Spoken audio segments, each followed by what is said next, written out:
यानी cyber criminals का encounter भी जल्द शुरू होगा। लेकिन इस नए साल में योगी फोर्स की गोली जमकर चल रही है। न छेड़छाड़ करने वाले बच रहे हैं, न लूटपाट करने वाले बच रहे हैं। योगी आदित्यनाथ ने वचन ले लिया है कि जब तक यूपी से गौ तस्कर गायब नहीं हो जाते, उनका अभियान रुकने वाला नहीं है। आज योगी फोर्स की बुलेट में किनका किनका नाम लिखा था, देखिए।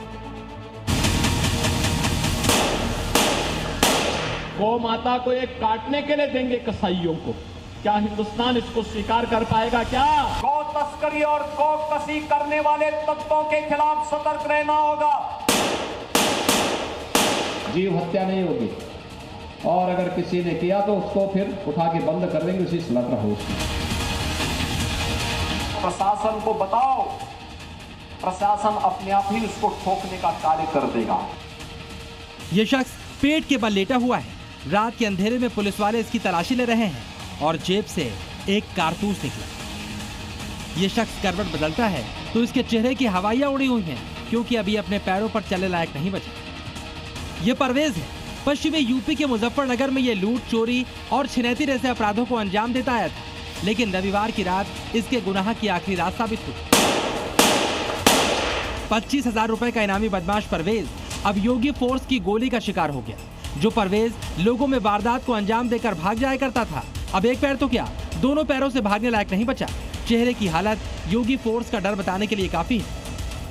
ये शातिर वाहन चोर और बाइक स्नैचिंग के मुकदमे में वांछित चल रहा था। इसके अतिरिक्त इसके अलावा लगभग 30 मुकदमे से पूर्व से पंजीकृत है। प्राथमिक उपचार के लिए इसको जिला अस्पताल भेज दिया गया है। इसके पास मौके से तमंचा और जो कारतूस जो है ये बरामद किए गए हैं। पुलिस वालों के कंधों का सहारा लेकर आने वाले ये दोनों कुख्यात शूटर हैं। ये पैसे लेकर मर्डर करते थे, लेकिन ये योगी फोर्स की शूटिंग का शिकार हो गए। लोगों पर पैर झोंकने वाले इन दोनों बदमाशों पर योगी फोर्स ने पैर झोंका, जिसके कारण ये दोनों अब एक पैर वाले हो गए। 12 घंटे पहले ही इन लोगों ने 4 लाख रुपए लेकर एक शख्स की हत्या की थी, लेकिन योगी फोर्स ने सर्विलांस लगाकर इन्हें दबोच लिया। यूपी के बिजनौर के ये दोनों बदमाश इतने खतरनाक शूटर हैं कि एनकाउंटर में शामिल 3 पुलिस वालों ने इन्हें ले जाते वक्त भी अपनी पिस्टल निकाल रखी है। आपके अगल बगल के क्षेत्र में भय और दहशत का माहौल पैदा कर रहा है। पहले उसको रोको, उसको समझाओ, अगर नहीं मानता है तो प्रशासन को बताओ, प्रशासन अपने आप ही उसको ठोकने का कार्य कर देगा। योगी आदित्यनाथ बार बार चेतावनी दे रहे हैं, फिर भी यूपी के बच्चे खुचे गो तस्कर अपना कान बंद किए बैठे हैं। तो इन्हें इन 3 तस्वीरों को गौर से देखना चाहिए।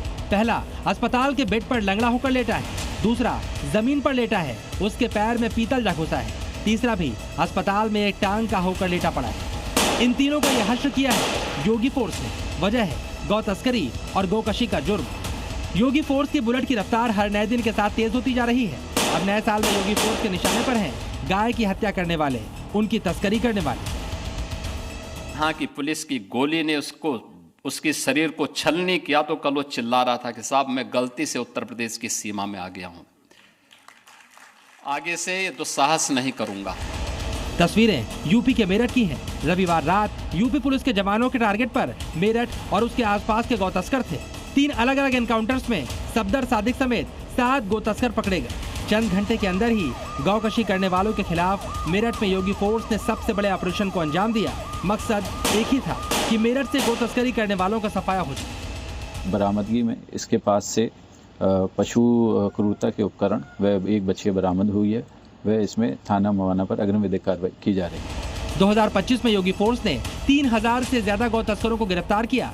उन गौ तस्करों से बीते साल करीब 73 लाख रुपए की धनराशि जब्त की गई। गौ तस्कर हो या फिर हिस्ट्री शीटर, योगी फोर्स का अभियान अभी रुका नहीं। पुलिस का लक्ष्य साफ है, जब तक यूपी में एक भी अपराधी बचेगा तब तक ऑपरेशन बुलेट यूं ही चलेगा। ब्यूरो रिपोर्ट, जी मीडिया।